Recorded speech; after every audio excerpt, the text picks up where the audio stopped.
देखो चील, मुझे अभी जाने दो। मेरा जाना बहुत जरूरी है। अगर तुम मुझे खाना ही चाहते हो तो तुम मुझे बाद में खा लेना, लेकिन मुझे अभी जाने दो। तू मुझे मूर्ख समझ के रखी है क्या चिड़िया, जो तेरी इस बकवास बातों में आ जाऊंगा। मैं आज तुझे अपना भोजन बनाकर ही रहूंगा, चाहे कुछ भी हो जाए।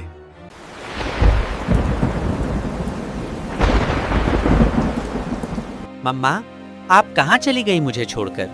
जल्दी आ जाओ मम्मा, मैं आपके बिना नहीं रह पाऊंगा मम्मा। बारिश में भीगता खड़ा एक कौवे का बच्चा, जिसका रो रो कर बुरा हाल हो चुका था, वो दूसरे जंगल में अपनी मम्मी के साथ रहा करता था। लेकिन उसकी मम्मी को एक शिकारी चील ने अपना भोजन बना लिया, जिसकी वजह से अब वो बिल्कुल अकेला पड़ चुका था। तभी एक शिकारी चील वहां से गुजरते हुए उस कौवे के बच्चे को देख लेता है, और वो वही दुष्ट शिकारी चील था जिसने उसकी मम्मा को अपना भोजन बना लिया था। अरे वाह वाह वाह, मेरी किस्मत तो है ही इतनी अच्छी, जो बारिश में भी शिकार मिल गया। चलो अब इसको मेरा भोजन बनाता हूँ, फिर घोंसले में जाकर आराम से सोऊंगा। चील जल्दी से कौवे के बच्चे के पास चला जाता है, लेकिन जैसे ही कौवे का बच्चा चील को देखा तो वो बुरी तरह डर गया। अब तुम्हें मुझसे कोई नहीं बचा सकता। जितना आंसू बहाना है बहा ले, क्योंकि अब तुम्हारे पास सिर्फ कुछ ही सेकंड बाकी हैं। नहीं, मुझे मत खाओ, मुझे छोड़ दो। तभी नीलू चिड़िया दूर से ये सब देख लेती हैं। हे ऊपर वाले, मुझे लगता है ये बच्चा खतरे में है। मुझे जल्दी से उस बच्चे को बचाना होगा, नहीं तो ये शिकारी चील उसको खा जाएगा। लेकिन अब मैं क्या करूं? प्लीज मुझे छोड़ दो, मुझे जाने दो। चील कौवे के बच्चे के ऊपर हमला करने ही वाला था कि तभी नीलू चिड़िया आई और उस कौवे के बच्चे को लेकर वहां से उड़ गई। तुझे मैं नहीं छोड़ूंगा चिड़िया, तूने आज मेरा शिकार मुझसे छीना है, अभी बताता हूँ तुझे। चील नीलू चिड़िया का पीछा करने लगा। अब तू मुझसे बचकर कहाँ जाएगी चिड़िया? आज इसके साथ साथ तुझे भी मेरा भोजन बनाऊंगा। ये ऐसे में हमारा पीछा नहीं छोड़ने वाला। मुझे इससे बचने के लिए जल्दी कहीं पास छुपना होगा। नीलू थोड़ी दूर जाने के बाद जल्दी से एक पेड़ की खोल में जाकर छुप जाती हैं। अरे कहाँ चली गई ये चिड़िया? मैं आज इसे छोड़ूंगा नहीं, इसे तो मैं सबक सिखाकर ही रहूंगा। लेकिन किधर गई ये चिड़िया? चील को इस बात की भनक तक नहीं लगी कि वो जिस पेड़ की डाली पर बैठा हुआ है, उसी पेड़ की खोल में वो नीलू चिड़िया भी छुप कर बैठी हुई है। आज तो तू मुझसे बच गई चिड़िया, लेकिन याद रखना, मैं अपना बदला तुझसे लेकर ही रहूंगा। इतना बोलकर चील वहां से चला गया। शुक्र है भगवान का कि आज हम बच गए। लेकिन तुम अकेले इस बारिश में क्या कर रहे थे बेटा? और तुम्हारा क्या नाम है? मेरा नाम बिट्टू है। मैं अपनी मम्मा के साथ पास वाले जंगल में ही रहता था, लेकिन बहुत समय हो गया था और मेरी मम्मा घर वापस नहीं आई थी, तो मैं अपनी मम्मा को ढूंढते ढूंढते इस जंगल में आ गया और तभी मुझे पता चला कि मेरी मम्मा को शिकारी चील ने खा लिया है। अब मैं बिल्कुल अकेला हूँ। रो मत बेटा, मैं हूँ ना। अब से तुम मुझे मौसी माँ कहकर पुकारना। अब तुम मेरे साथ मेरे घर पर चलो। नीलू कौवे के बच्चे को लेकर अपने घर आ गई।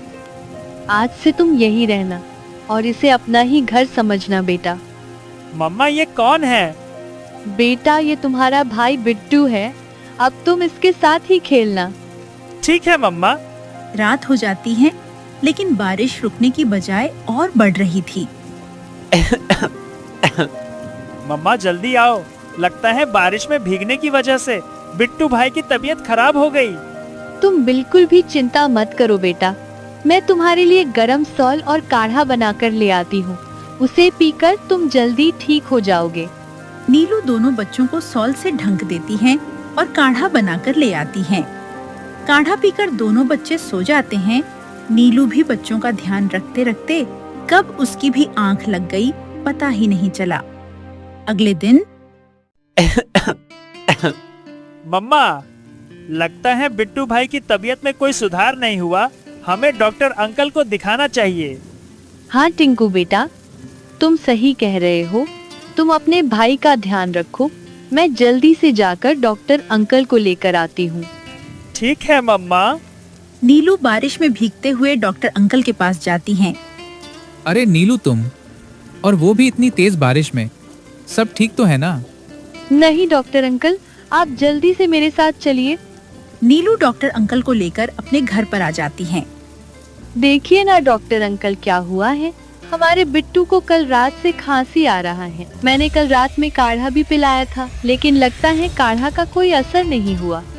रुको, मैं अभी चेक करता हूँ। डॉक्टर अंकल ने बिट्टू को अच्छी तरह से चेक किया और उन्होंने कहा, नीलू, बिट्टू की तबीयत नॉर्मल नहीं है, बल्कि इसे एक अंदरूनी बीमारी है, जो कि ये सिर्फ औषधि दवाइयों से ही ठीक हो सकता है। इसके लिए तुम्हें एक विशेष जड़ी बूटी की जरूरत होगी।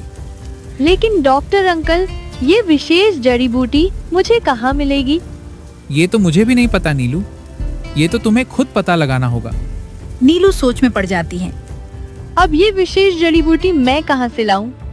ठीक है नीलू, अब मैं चलता हूँ। चलिए डॉक्टर अंकल, मैं आपको छोड़ देती हूँ। नहीं नीलू, तुम बच्चों का ध्यान रखो, मैं चला जाऊंगा। इतना कहकर डॉक्टर अंकल वहाँ से चले जाते हैं। हे प्रभु, ये कैसी दुविधा है। अब मैं ये विशेष जड़ी बूटी कहाँ से लाऊं?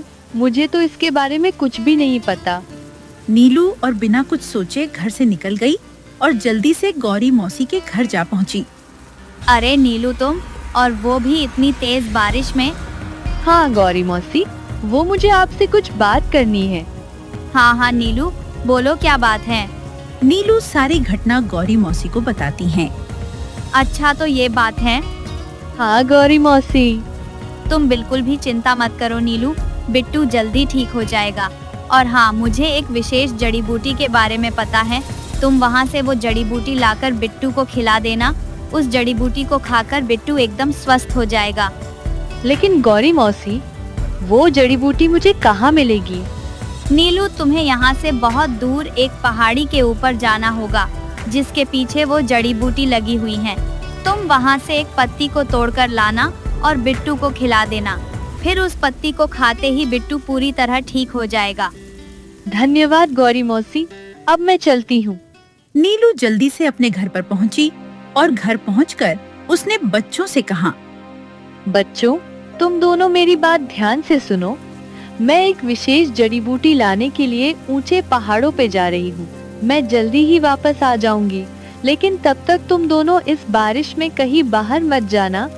और हाँ टिंकू बेटा, तुम अपने भाई का ध्यान रखना। ठीक है मम्मा। इतना बोलकर नीलू इस भरी बारिश में भी जड़ी बूटी की खोज करने के लिए ऊंचे पहाड़ों पे निकल जाती हैं। इस भरी बारिश को पीछे छोड़ते हुए नीलू धीरे धीरे ऊंचे पहाड़ों के नजदीक पहुंच जाती हैं। वहां पास पहुंचकर उसने देखा कि हर तरफ अलग अलग प्रकार की फूल और पत्तियां खिली होती हैं। मैं यहाँ पहुँच तो गई हूँ, लेकिन यहाँ तो बहुत सारे अलग अलग प्रकार की फूल पत्तियां हैं। अब मैं इनमें से कैसे पहचान करूँ कि कौन सी पत्तियां ले जानी है? तभी नीलू की नजर एक सुनहरे और चमकते पौधे पर पड़ी, जिसकी तेज प्रकाश दूसरे पौधों से बिल्कुल अलग थी। लगता है यही वो पौधा है। मैं इससे एक पत्ती तोड़ लेती हूँ। नीलू ने उस तेज प्रकाश वाले पौधे से एक पत्ती तोड़ लेती है, लेकिन तभी धीरे से उस पौधे में से एक मीठी आवाज गूंज उठी। नीलू, तुम्हारी इस बहादुरी और माँ की ममता को देख मैं बहुत खुश हुई। तुमने अपनी परवाह किए बिना एक बच्चे की जान बचाने के लिए यहाँ तक आ पहुँची। तुमने आज साबित कर दिखाया कि माँ अपने बच्चों के लिए कभी भी और कुछ भी कर सकती है। जाओ नीलू, जल्दी से ये जादुई पत्ती ले जाकर खिला दो। नीलू खुशी खुशी उस पत्ती को लेकर अपने जंगल पहुंची, लेकिन उसे नहीं पता था कि अभी भी उसकी मुसीबतें खत्म नहीं हुई हैं। नीलू अपने घर की ओर जा ही रही होती है कि तभी उसको रास्ते में वो वही शिकारी चील मिल जाता है, जिसने नीलू से कहा था कि अपना बदला वो एक दिन लेकर ही रहेगा। देख चिड़िया, मैंने तुझसे कहा था ना कि मैं तुझसे अपना बदला एक दिन लेकर ही रहूंगा, लेकिन मुझे ये नहीं पता था कि वो दिन इतना जल्दी आ जाएगा। देखो छी, मुझे अभी जाने दो, मेरा जाना बहुत जरूरी है। अगर तुम मुझे खाना ही चाहते हो तो तुम मुझे बाद में खा लेना, लेकिन मुझे अभी जाने दो। तू मुझे मूर्ख समझ के रखी है क्या चिड़िया, जो तेरी इस बकवास बातों में आ जाऊंगा। मैं आज तुझे अपना भोजन बनाकर ही रहूंगा, चाहे कुछ भी हो जाए। हे प्रभु, अब मैं क्या करूं? ये तो आज मुझे खाना ही चाहता है। आप कुछ करो प्रभु, बस मुझे इस दुष्ट शिकारी चील से बचा लो। तभी अचानक एक जोरदार हवाओं का थपेरा आया जिसने चील को अपने साथ उड़ा ले गया। चील मदद के लिए बार बार चिल्लाता रहा, लेकिन उसकी मदद करने कोई नहीं आया और हवाओं का झुंड उसे एक गहरी खाई में ले जाकर फेंक दिया। नीलू अब निश्चिंत होकर अपने घर की ओर निकल पड़ी। थोड़ी ही देर में वो अपने घर पहुंच जाती हैं और घर पहुंचकर उसने उस पत्ती का रस बिट्टू को पिला दिया। पत्ती का रस पीने के तुरंत बाद ही बिट्टू बोल पड़ा। अब मुझे बहुत अच्छा महसूस हो रहा है, जैसे कि मुझे कुछ हुआ ही नहीं था। देखकर नीलू बहुत खुश हुई और उसकी आंखों से आंसू टपकने लगे। एक माँ का दिल कभी भी किसी बच्चे को तकलीफ में नहीं देख सकता। नीलू ने दोनों बच्चों को गले लगा लिया और उसने साबित कर दिखाया कि माँ भले किसी की भी हो, लेकिन माँ किसी के भी बच्चे को तकलीफ में नहीं देख सकती।